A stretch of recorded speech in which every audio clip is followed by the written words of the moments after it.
Soon after they met, Raymond became well acquainted with Dorothy's explosive reactions. It was at a highly recommended restaurant. They were on their second date when Dorothy's food arrived, and she quickly discovered that the meat was not cooked to her order. The exchange with the waitress who brought them their food and was about to return Dorothy's dish to the kitchen in exchange for another was going well, until an arrogant waiter intervened, stating that they would have to be charged for the extra dish. It was then that Dorothy spoke out to the waiter, very loudly and in clearly unladylike terms. Eventually, the maitre d' asked them to leave, but not before they experienced the satisfaction of learning that the waiter had been dismissed. This was Raymond's first experience with Dorothy's emotional volcanic eruptions. Although several other such incidents had occurred since their wedding day, very few had been directed at him in the past 23 years. This was one such incident. "Bastard! Get in the living room immediately!" Dorothy shrieked, turning to Raymond. He hadn't heard her enter the house. Besides, he thought she would come later. Sighing loudly, Raymond considered for a moment simply ignoring his wife. However, that would only delay the confrontation for a short while. It was better to simply reach for whatever her panties were twisted with as quickly as possible. That way, equilibrium would be restored much more quickly. Turning around, he walked quickly down the wood-paneled hallway into the carpeted living room, his footsteps echoing strangely in the silence. The living room always reminded Raymond of an austere doctor's office. The living room was decorated with modern furniture that Dorothy had chosen from a popular Swedish furniture store. The eclectic simplicity of the room's layout seemed out of place in the house, but Dorothy liked it, so Raymond accepted it. "What's the matter, Dorothy?" Ray asked in a calm but prim tone. He was anything but calm, and in fact had come to resent Dorothy's humiliating attitude. It was becoming increasingly difficult to cope with her angry denunciations. "Don't you dare pretend to be innocent, you asshole," said Dorothy with righteous anger. "Timothy told me some sensational news about you." Raymond had noticed Timothy Hannity as he entered the living room, but he had never liked the man, and now he didn't even like him, so he didn't bother to pay attention to him. "I see," Raymond remarked carelessly. Then, letting the moment linger in tense silence, he asked, "So what's this scoop?" studiously ignoring Hannity. "You know what?" began Dorothy, her rage renewed, but she was interrupted by Raymond, louder and more ardent than she had ever imagined. "Shut up!" Dorothy's face turned purple, though it reflected the shock of her husband's unprecedented outburst of anger. "What?" she began to demand loudly. "Shut up!" shouted Raymond again, then more calmly. "I said shut up, and I meant shut up. Do you understand? Don't say a word. Just nod if you understand."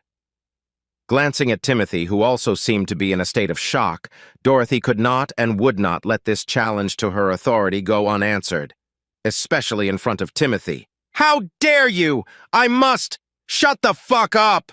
Raymond shouted, saliva flying from his mouth. "Just shut the fuck up!" The anger inside him burst out, causing his words to become more guttural than he intended. Dorothy could tell that Raymond was angry, maybe even enraged, by the way his chest heaved. "If you can't talk normally without calling me names, then go away and don't come back, Dorothy," Raymond said without his previous bile. "Otherwise, explain yourself." Even though her face was burning with embarrassment and stained with anger, Dorothy managed to curb her hoarseness and lower her volume.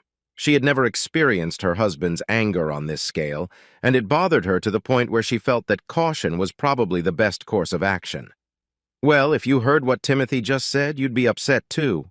She irritably blurted it out to her husband, bestowing Timothy with a strained smile. Without taking his gaze off her and thus refusing to look at Timothy, Raymond asked Dorothy, "What, pray tell, did you hear that upset you so much, dear wife?" Although no malice was visible in him, he spoke the words rather harshly. In spite of the tense atmosphere, Dorothy rushed forward. "He said he saw you with a blonde-haired woman." Frowning his eyebrows, Raymond gestured for her to continue. "Many people saw you two having a very friendly dinner together." After a moment's silence, during which Dorothy seemed to enjoy her husband's seeming discomfort, Raymond asked discreetly, "Good. What else?" Feeling her husband's position shaken, Dorothy pounced. "Tim saw you entering the motel room with that woman." She stated it almost triumphantly. "So, is it true?" Nodding his head slowly, Raymond answered obediently. Yes, it's all true.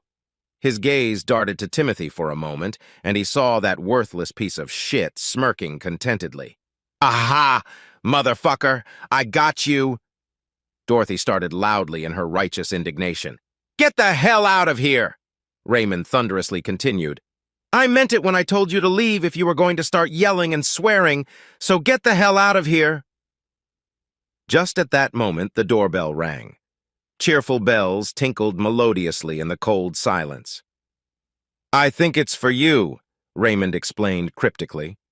An expression of confusion mixed with uncertainty appeared on Dorothy's and Timothy's faces at the sight of Raymond's mysterious behavior. Then the doorbell rang again. Well, one of you ought to open it, Raymond advised cheerfully.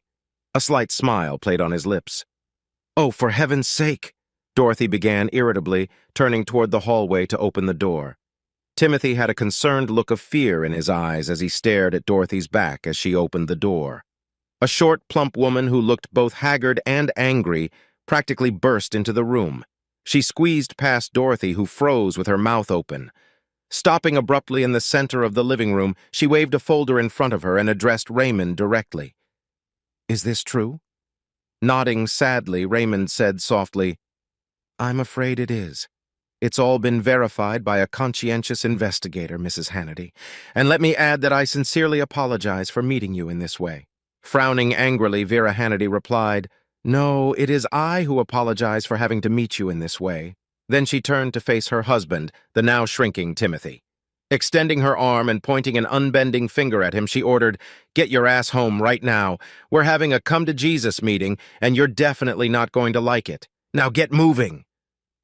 The smirk long since wiped off his face, he stared at the floor without looking at his wife. Yes, darling, I can explain. Don't you dare call me darling, and you'll explain everything, a whole bunch of things. Now get out! Slumping his shoulders, Timothy Hannity walked shufflingly out the door, not daring to look at Dorothy. Faith Hannity followed him but stopped beside Dorothy and, looking at her contemptuously, spat out sharply, Whore. Dorothy slowly closed the front door, pondering what had just happened. How had things taken such an awkward turn? Her husband, he had done it. You bastard, you're the one who tricked me. You even admitted it. I'm going to take everything you have and hold dear. You're just... I've never admitted to anything inappropriate. What I did admit to was being seen with a blonde woman when we had lunch and when I walked her to her motel room. But you see, Dorothy, she's not just any woman. She's a private detective I hired in Atlanta. She's been following you and Timothy sporadically for 2 months. During that time, she's gotten a lot of evidence. When we met, it was so she could give me what she had gathered. And to explain something, you see, her husband is a lawyer, and by the way, my divorce attorney. By the time Timothy followed me, we had already completed our investigation. When he saw me at the motel, I was going to see her husband who had accompanied her here. So what did I care if your Timothy saw me with her?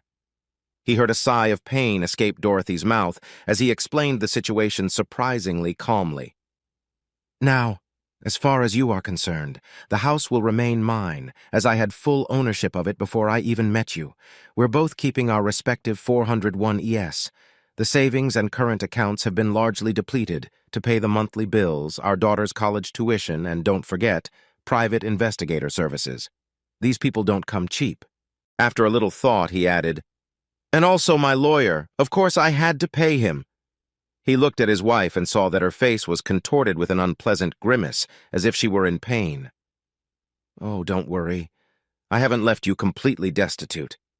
There's enough money in your current account to pay for a divorce lawyer and even your rent. Her grimace turned into a flowing river, and then her face took on an ugly expression as she began to wail. I'm so sorry. I'm sorry. Please, Raymond, I didn't mean anything by it. Please, I'm sorry. I'll change. I promise. I will. I really will. Please, oh, please. Snot dripped from my nose and heartbreak filled my eyes with a relentless stream of tears. I'm so sorry. I'm so sorry. I'm begging you to forgive me. Unaffected by her seeming remorse, Raymond spoke loudly, overlapping her sorrowful cries. If you and Timothy had just come home as usual a little later, everything would have been in place. But since we arrived early, it threw us off schedule. Anyway, your suitcases are ready and packed. They're in the hall closet. The furniture, After a quick look around, Raymond continued. You can keep the furniture, I never liked it. But since you liked it, I'm okay with it, so yeah, take it all. Anything you want. I'm going to renovate all the rooms. What had sustained Dorothy for so many years finally failed her, the wailing growing louder and more desperate as her soon-to-be ex-husband calmly explained the division of their property. It was as if he didn't care. The fact that he admitted he'd never liked the furniture hurt her more than finding out he'd cheated. Then the doorbell rang again. It's probably for you, so you'd better open it, Raymond said in a satisfied tone, pulling the suitcases out of the closet. Sobbing loudly, with her face smeared with snot and tears, she automatically opened the door. The tall gentleman seemed surprised to see her in such a mess, but without wasting a second, he asked, "Are you Dorothy Stevens?" In response to her slight nod, he asked in a neutral voice for identification. "What's the matter?" Dorothy asked pitifully. Fear turned into a growing knot in her stomach as she guessed the man's intentions. "Please, Mrs. Stevens, will you show me your ID?" the man asked again, more sternly. With a curt nod, Dorothy went to her purse, quickly pulled out her driver's license, and grabbed some tissues in an attempt to wipe her face. Walking back to the door, Dorothy held out her license with a trembling hand to the patiently waiting man. After carefully examining the driver's license and comparing the photo with the sheet of paper he held in his hands, the man nodded in satisfaction, then handed her a folded package of papers in a blue envelope, and concluded his speech by saying, "You have been served. Thank you for your cooperation. Have a good day." Then, before Dorothy could react, he quickly snapped a picture of her with the papers on his cell phone. With a sudden numbness that reached her toes, she watched the man walk away quickly, get into his car, and drive away. She stopped crying and stood dumbly in the doorway, speechless, swaying, emotionless, and devastated, waiting wordlessly for what would happen. A few seconds later, her sister Chris pulled up, along with their mother. They parked along the curb, but on the street, both got out and ran up to her. "Are you okay, Dottie?" Chris asked anxiously. "What's wrong, honey?" Mom asked, with what appeared to Ray to be feigned concern. Her older daughter just stood there, unresponsive. Dorothy opened her mouth and moved her jaw up and down, but the only thing that came out was a quiet moan of pain. Turning to her son-in-law, Eva demanded an explanation. "What did you do to my daughter?" Shrugging, Raymond bent down to pick up one of Dorothy's suitcases, saying calmly, "I did nothing. She did it all on her own." An angry grimace appeared on Eve's face at his reply. "Stop puzzling. What do you mean by that?" Walking over to his crying wife and looking over her shoulder at his mother-in-law, he said, "She doesn't like the consequences of her adultery.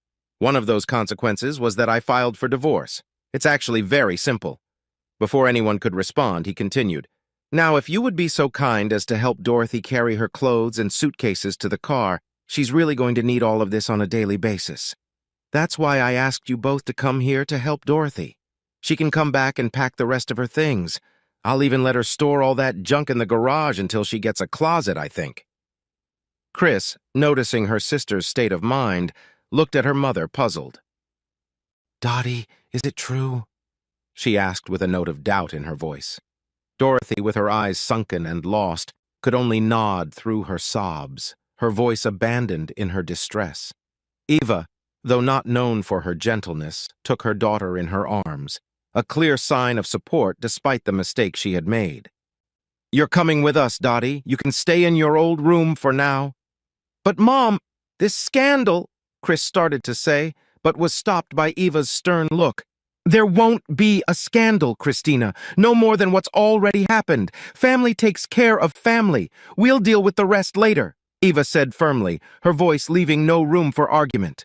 Raymond watched the scene with a heavy heart, but his decision was adamant. He had played the role of understanding partner for too long, and Dorothy's betrayal was the last straw. As Eve and Chris helped the broken Dorothy into the car, Raymond stepped forward. "Dorothy," he called softly. She turned toward him, her eyes filled with confusion, pain, and a plea for something she couldn't understand. "I hope you find what you're looking for, something you couldn't find in our marriage. I truly wish that for you." There was a finality in his voice that spoke of a closed chapter and burned bridges. With those words, he turned and walked back into the house, quietly closing the door behind him.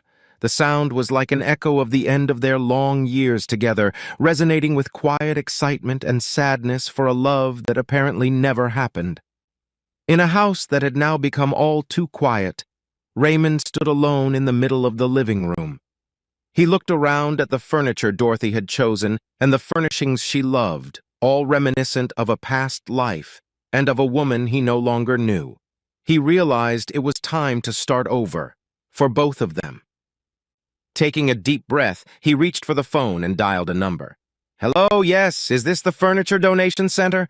I have some stuff to give away. Yes, quite a lot. It's time for a change."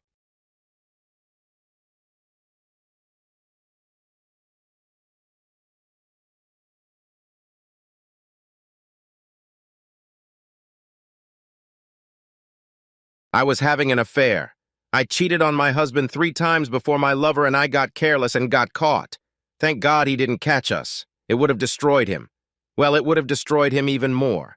Either way, it led to the destruction of our marriage, but at least he didn't have eye contact. No, we were caught by a coworker, one who resented our success and didn't hesitate to throw us off our pedestal. It wasn't like I was waiting for it to happen. My therapist finally made me realize that nothing happens just for fun. You make choices every day of your life, and from that moment on, the consequences change your life. She taught me that a person makes choices whether they realize it or not. So I had an affair. I wish I could say I was drunk or drugged, but the first time I had 3 glasses of wine the whole evening. He was very handsome, and we flirted lightly for almost a year. We happened to be on the same team and often did projects together. We even joked about being work spouses to our other halves when we were all together and everyone laughed. My husband grinned. Okay, as the official work husband, I'm shifting the cost of her shoe fetish to you. His wife got into an altercation with us. Yes, and I'm passing the training on to you on how to leave the toilet seat down. We expect regular progress reports. We all laughed and hugged before leaving the party. The hubby told me how much he liked them on the way home, and maybe we should invite them into our circle. They had just moved here and were burning to make friends, and we subsequently spent many pleasant evenings with them and our other friends who accepted them unconditionally. I won't bore you with descriptions of appearances such as how big my breasts were or how well he was toned. What does it really matter? We were young, fit, quite attractive, and that was the end of it. And by no means am I talking about sex. My husband was in his 30s as the oldest of us. The rest of us were in our early 30s. I had a good job. I had gotten it right out of college and was moving up in the ranks. I had several promotions over the years, and the old man, he was in his 70s, who owned the company often told me that I was just the kind of daughter he wished he had. I became a team leader, which required an average of 1 night off every 2 months. I didn't like it, but hubby said it was no big deal. I would leave Thursday morning, spend the afternoon and next morning in meetings, and usually get home by 4. When I got home, we usually made love like we hadn't seen each other in weeks. But as it became routine, things cooled down. It wasn't that we were bored with each other. We were young, and we enjoyed making love an average of 3 or 4 times a week. Sometimes, if we were really busy, it might be once a week. But as soon as we had the chance, we tried to catch up. We dated for 8 months and lived together for almost a year before we got married. We were together for 3.5 years as a married couple. The sex happened after a pretty intense round of meetings, and we were both wound up. We had dinner together and drank a bottle of wine. Oddly enough, the main topic was about how much we missed our spouses and some future activities we were planning together as couples. A comment was made, which we agreed with, that when we were as wound up as we were now, sex with our spouses was the preferred stress reliever. I remember it being said, but can't remember who said it, me or him. Then it progressed to light flirting, hints, and minor touching. He joked that, being work spouses, we should exercise the privilege of our actual spouses. I'll admit it, he was handsome and always found the right words, which made him invaluable to my team. We finagled the wine, but eventually retired to our rooms alone. I was thinking about him, lying in bed, touching myself, using him as food for fantasy, when a knock sounded on my door. I threw on my robe, opened the door, and saw him standing there with a bottle of wine and 2 glasses. We had no sooner finished the first glass than we were already pouncing on each other. Soon we were on my bed. Neither of us lasted long, but we lay there, caressing and nuzzling each other until it was time for round two. He left me at 3 in the morning. I collapsed back into bed and fell asleep like a murderer.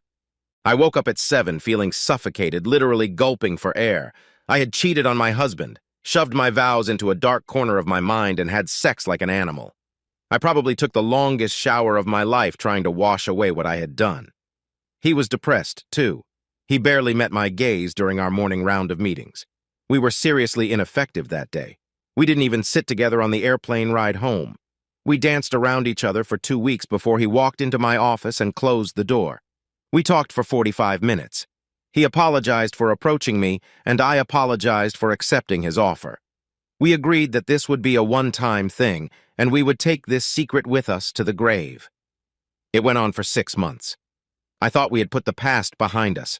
I know that for about a month I felt as depressed as was humanly possible until hubby bluntly asked me what was bothering me.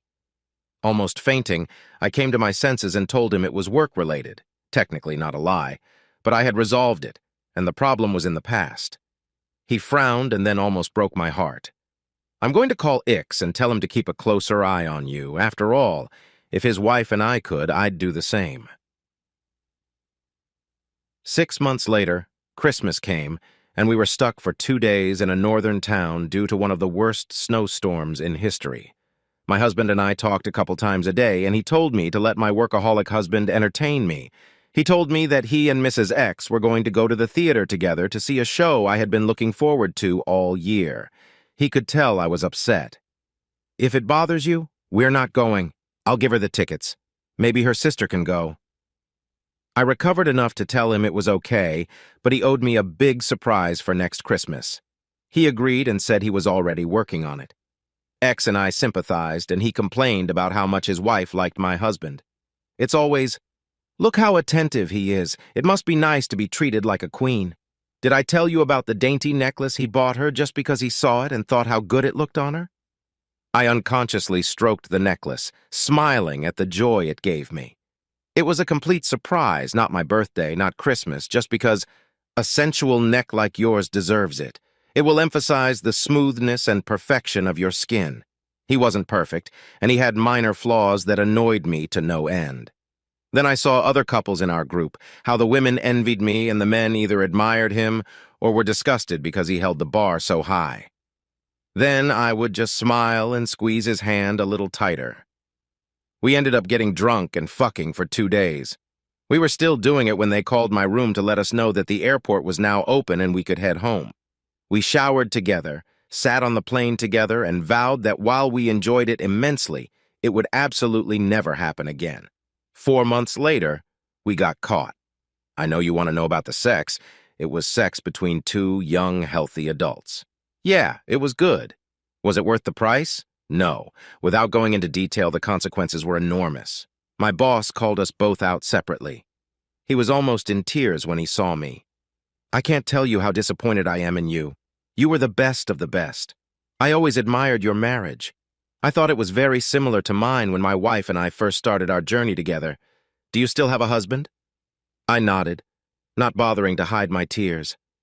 Yes, I was still married, even if I hadn't seen my husband in 2 weeks. Good. He was a wonderful man. I hope deep down he forgives you. I have to protect my business and I can't be so lenient. You still have your job, but your days as a team leader are numbered. You will never travel representing this company again or represent it publicly. Do you understand? I nodded, happy that I still had a job. However, I knew my days at his company were numbered. My star would never rise higher than I was now. Sometime in the future, I would have to wipe the dust off my resume and hope he gave me a reasonable recommendation. Things were not going so well for X. He quietly left in exchange for a reasonable recommendation. I was sure it was carefully written. "Mr. X has excellent communication skills, works well with others, blah, blah, blah." However, I knew that if any of my boss's friends thought about hiring him, a quiet word would get through and the old boy network would be up and running. I truly believed that if we talked, we would both apologize for ruining each other's lives. However, we didn't. Our boss and spouses took care of it. My husband, from whom I had never heard him raise his voice, told X unequivocally that when he finally found him, he would wish he had killed him because it would be a miserable, painful life from then on. X believed him and left for an unknown destination as soon as his divorce was final. He left behind a devastated wife and a 5-year-old son. I think it took her years to come to her senses. It took 8 years before she remarried to an older man who doted on her and her son. He asked his son what kind of car he would like for his 16th birthday and couldn't stand it when the boy told him that what he would appreciate more than a car was the use of his last name. Thus, with one stroke of a pen, X was out of his life forever, and his new daddy bought him a first-class sports car, despite his mother's objections. X never saw his son again after he left, though his wife tried to find him to remind him that she had divorced him, but their son would not. I found my life suddenly divided into segments, eras, if you will. There were before the affair and after the affair in my life. I remember the before affair being full of light and happiness, and the after affair being full of grayness and despair. Thankfully, after the affair was nowhere near the same time as before the affair. Then it was time to choose a side. Other couples broke up in our usually tight little circle, and the remaining couples didn't know how to handle it. Who do we invite to barbecues, parties outside the house, and sleepovers at home? Gone were the casual flirtations and innuendos, afraid it would bring back horrible memories for those who were still around. I was kind of glad when we sold the house and moved apart. I'm sure other couples breathed a sigh of relief, just not in front of us. The women in the circle sympathized with my plight, offered me support, but made sure I didn't get too close to their husbands. After all, I had already upset one marriage that had been a happy one, and there was no need to tempt fate. Things were even worse for X. The men supported him by making damn sure he never got intimate with their wives, ever. There was a lot more support for hubby and Mrs. X. After all, they were resentful, right? It wasn't their fault they were in the mess their lives had become. Then I had to move on to phase 3, telling my parents, friends, and relatives. I disappointed both couples, but both forgave me even though my marriage fell apart. I still send Christmas cards to his parents and gifts for their birthdays. They always sent me cards in return, and a few years later his parents asked me to visit them if I came to town. I never went, but thanked them warmly for their kindness. The first casualty in the post-romance era was our personal lives. We used to tease, torment, make slow, languid love, or chase like animals, depending on our moods.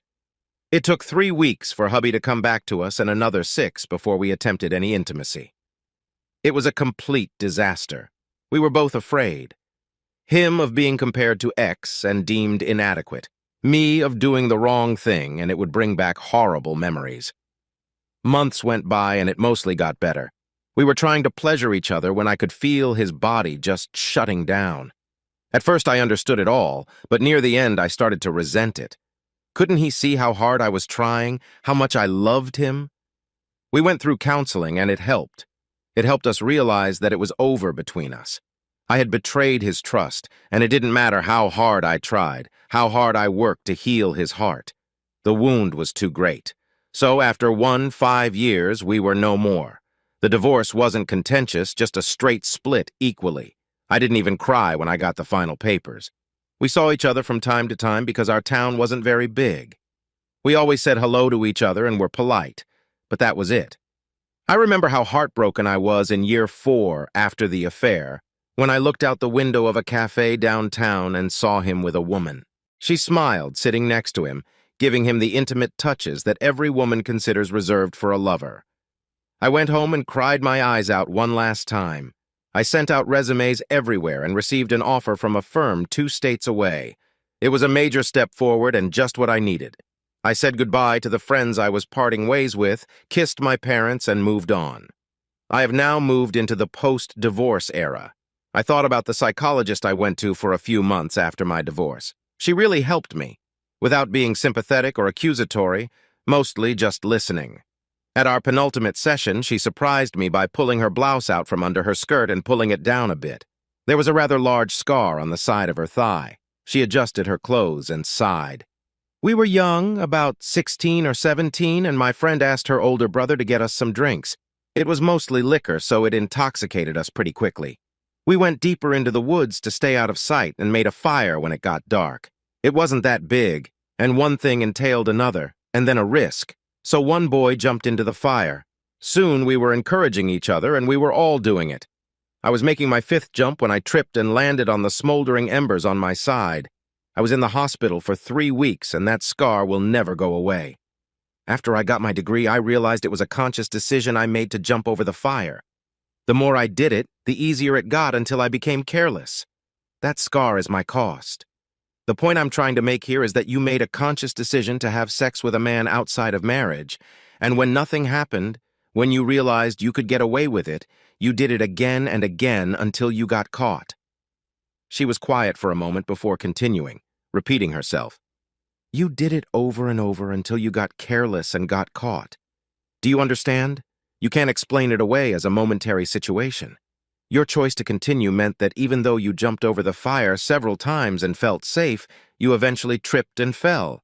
The scars you carry are on the inside and they will never go away, but they will get smaller over time. Next time you have to make a choice, remember to scratch your scars. I thought about it a lot over the next week before I realized she was right. I could blame it on X. He showed up at my door, but he didn't forcefully barge in, and everything that happened once the door closed behind him was a mutual decision, just like the subsequent times that followed were a simple decision on my part. So here I was, divorced for 4 years now. I had heard from relatives that hubby had found someone new. They had been married for a year and had a brand new son. I started dating about 6 months after the divorce, but there was no spark with either of them. I admit that I took one of them to bed with me on occasion just to fulfill my needs. Right after the last one left, I was lying in my bed looking back at my life and realized that I had to let go of the past if I wanted to ever be happy again. I stopped going to bars and clusters of guys, joined a gym, and became involved in social activities. Once I was fit enough, I participated in 5K and 10K races. I never finished in the top 10, but I made a lot of friends. A fellow runner and I got along so well that we trained together. After training, we'd have coffee, then lunch, then dinner. We dated for 4 months before he let me into his bed. He was so attentive and caring that I cried after the first time. 4 months later, we were doing well, and he hinted at an upgrade when I told him why I was single. I wanted him to see me for who I was before and who I was now. I assured him that I'd been faithful to him from the first date, that the mistakes I'd made in the past were just mistakes I wasn't going to make again. I didn't know it, but he had been married before and divorced when he caught her having multiple affairs. It was carved in stone in his mind. Once a cheater stays a cheater forever, and the relationship died. I grieved for a while but moved on. The next year I learned that God had indeed forgiven us for our sins. More importantly, I found a man who was able to forgive me. He was 7 years older, but he was lean and trim. We met at a race, and we both crossed the finish line at the same time. I was so happy to finish that I did a little victory dance, lost my balance on the uneven sidewalk, crashed into him, and we both fell. Instead of being upset, he laughed. I landed on top of him, and within a minute we were lying nose to nose. I tried to apologize, and he smirked. You know, if you wanted my attention, you could have smiled, maybe flirted a little. Fighting was a bit much. However, I'll forgive you tomorrow night at dinner. I hope you like French food. He handed me a business card from his gym bag. Give me a call and let me know what time is most convenient for you. It's kind of an upscale place, so wear a nice dress. I was still trying to form coherent words when he cupped his palms around my face and kissed my cheek gently. Then he disappeared. My running buddies laughed hysterically. That didn't take long, did it? If I'd known that socializing with a man would interest him, I'd have given that cute salesman a crack at the first time he showed up. Good girl. Did you know he's the 4th most eligible bachelor in town? No? Well, good luck. The restaurant lived up to the billing. He was carelessly but elegantly dressed, must have been in very expensive clothes, and his tie must have been pure silk. I was wearing my best dress, which I bought at a huge discount because they tore the hem. One of my hobbies was sewing, so I cleaned up the rip by cutting it out and raising the hem a little more than an inch. I thought it emphasized my legs, and I must have been right, judging by the way my date was looking at them. The date went well. as did the subsequent ones covering an 8-month period. He was trim, attractive, and gave me hot thoughts I hadn't experienced in years. It was turning into love. I hadn't felt this happy after making love since I was pre-divorce. It broke my heart, but I was being truthful. He listened to me, holding out tissues and rubbing my shoulders while I cried. I tried to gauge the look on his face, and he seemed a little surprised. I understand if you don't want to see me. I'm not afraid to tell you that I've developed strong feelings for you, and that if you continue to date me and it goes any further, I'll sign any document, accept any prenuptial agreement you propose, if it means being with you. He hugged me gently.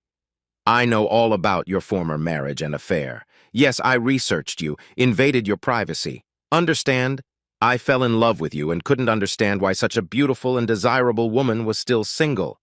So you've made a terrible mistake. But you seem to have accepted your responsibility and its corresponding price, and that's very important to me.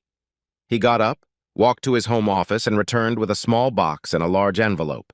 He held out the envelope first. Read this. If you don't mind, after you're done, open the box. Before asking for a pen, I reread the papers in the envelope twice. I signed in all the allotted spaces and handed them back to him. I had just signed an agreement that said I had a 20-year probationary period, but if I met the requirements, it would be canceled at the end of the term. There was only one clause in the contract, that I would be a faithful and devoted wife. I dropped the box on the coffee table twice before I opened it and cried as I slipped the ring on my finger. So, I entered my era of supreme happiness. We lived happily ever after. I didn't deserve it, but I learned to live with it, and over the years I made damn sure he knew I would never let him down. I recently went home for a reunion and ended up sitting with my ex and his wife. It was a stretch at first, but it's been 15 years. Eventually, we had an open conversation. I apologized one last time. He accepted it and told me that he had forgiven me a long time ago because the anger and hurt was too much to carry around. I told him that it took more than a few years to forgive myself, but that I finally made it. We spent the rest of the evening talking and showing pictures of our children. We had 2, both girls, and they had 3 boys. That's the moral of the story. Sometimes good people do stupid things. Even if they didn't mean to, even if they don't get caught, it will haunt them for the rest of their lives. There will always be a quiet voice in the back of their brain that whispers, "What if this is the day they find out?" I was arrogant because deep down, I truly believed that if I got caught, hubby would forgive me. You can all see how well that worked out. I watch my girls like a hawk, and when they are old enough to understand, I am going to tell them about my past, and hopefully they will have the maturity to learn from it and forgive me. I'm also going to tell them the story of the scars. This is it. My therapist was right. It feels good to get it off my chest. Thanks for reading. And if I helped you make a decision that will prevent you from creating a life-changing event, then good. If I didn't, well, that's all on you. If you think about it, think about how well you can bear the scars.